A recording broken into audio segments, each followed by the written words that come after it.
Vamos a hablar de un momento de la historia que fue mucho más que una simple continuación. Fue, de hecho, una reinvención total del mundo.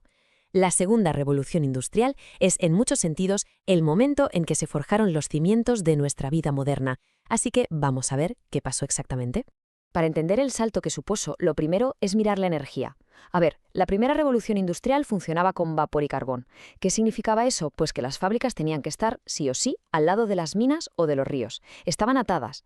Pero la segunda revolución lo cambió todo, con dos protagonistas, la electricidad y el petróleo. Por primera vez, la energía se podía llevar de un sitio a otro. El poder ya no estaba atado a un lugar, se había liberado. Y eso, como vamos a ver, lo cambia absolutamente todo.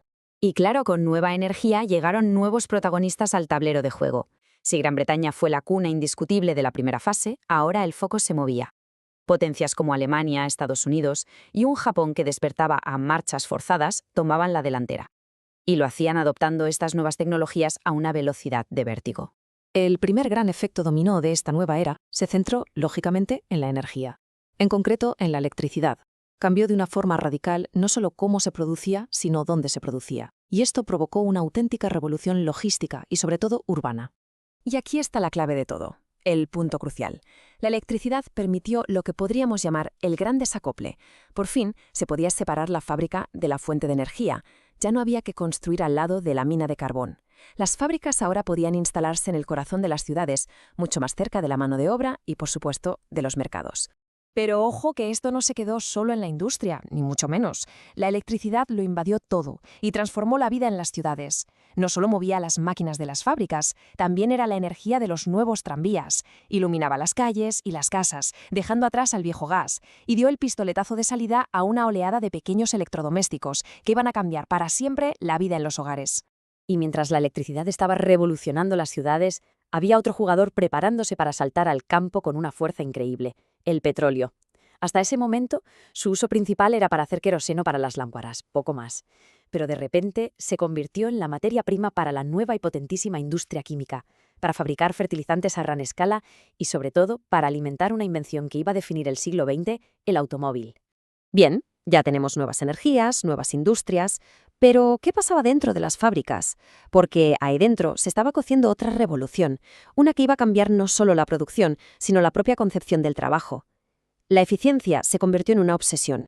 Y aquí entra en escena una idea clave, el Taylorismo. Suena algo muy técnico, ¿verdad? Es lo que se llamó la organización científica del trabajo. La idea, en el fondo, era tratar la producción como si fuera una ciencia exacta. Se analizaba cada movimiento del trabajador, cada segundo, cada gesto, para optimizarlo al máximo y eliminar cualquier tiempo muerto. El método era casi quirúrgico. Primero, se dividía el proceso de fabricación en tareas minúsculas, muy simples y repetitivas. Después a cada trabajador se le asignaba una sola de esas tareas, una que hacía una y otra vez, sin parar, bajo una supervisión constante para asegurar el ritmo.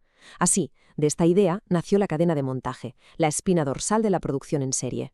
Y entonces llegó Henry Ford y dijo: esto está muy bien, pero se puede llevar todavía más lejos. Él perfeccionó el sistema de Taylor con una innovación que fue un antes y un después: la estandarización.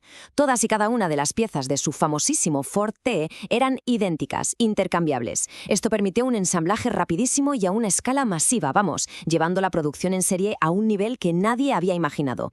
Pero Ford no solo revolucionó la producción, también la economía. Y hay una frase suya que lo resume todo. Quiero construir coches que mis trabajadores puedan permitirse comprar. Con esta idea, ¿qué hizo? Pues pagar a sus empleados un salario lo bastante alto como para que ellos mismos fueran sus clientes. Estaba creando su propio mercado. Acababan de nacer las bases de la sociedad de consumo. Claro, toda esta capacidad de producir a lo bestia no podía quedarse encerrada en las fábricas. El impacto se sintió en todas partes. Transformó cómo se organizaban las empresas, las relaciones entre países y, desde luego, aceleró la globalización de una manera radical. Para manejar estas nuevas empresas gigantes hacían falta estructuras, también gigantes. Y aquí es donde nacen nuevas formas de organización. Por un lado, los cárteles, que eran básicamente acuerdos entre empresas para fijar precios y eliminar a la competencia. Luego estaban los trusts, que iban un paso más allá y buscaban monopolizar un sector entero bajo una sola dirección. Y por último, los holdings, que eran sociedades financieras dueñas de otras muchas empresas. El capitalismo financiero tomaba las riendas. Y mientras las empresas se hacían más y más grandes, el mundo, paradójicamente, se hacía cada vez más pequeño. Los barcos de vapor y la apertura de canales como el de Suez acortaron las rutas marítimas una barbaridad. Las vías de tren se extendían como telarañas por los continentes y la telegrafía sin hilos permitía comunicarse de forma casi instantánea. El resultado de todo esto fue, lógicamente, un crecimiento masivo del comercio global. Pero claro, toda esta nueva maquinaria industrial tenía un apetito voraz, una sed insaciable de materias primas. La necesidad de conseguir petróleo, caucho, cobre y otros muchos recursos llevó a las potencias a una carrera desesperada por todo el planeta. Y esto, inevitablemente, generó una competencia internacional brutal y dio comienzo a una nueva era de imperialismo, para controlar y explotar los recursos de otros territorios. Y después de todo este viaje llega la pregunta del millón. ¿Y por qué es tan importante entender todo esto hoy? Pues porque, nos guste o no, los sistemas que se crearon hace más de un siglo siguen definiendo y mucho el mundo en el que vivimos ahora mismo. Es que solo hay que mirar a nuestro alrededor. La lógica de la cadena de montaje, donde la vemos, en cualquier cadena de comida rápida. La producción en masa es la norma para casi todo lo que compramos. Nuestra economía depende totalmente de una cadena de suministro global de recursos. Nuestras ciudades están diseñadas para y por el coche. E incluso algo tan moderno como el crédito al consumo, pues tiene su origen en la venta a plazos que Ford y otros popularizaron para poder vender sus coches. La segunda revolución industrial fue definida sin duda por el petróleo y la cadena de montaje, y esto nos deja con una pregunta final para reflexionar. Si esas fueron las fuerzas que definieron su tiempo, ¿cuáles son las fuerzas, las energías y los sistemas de organización que están definiendo la revolución del nuestro?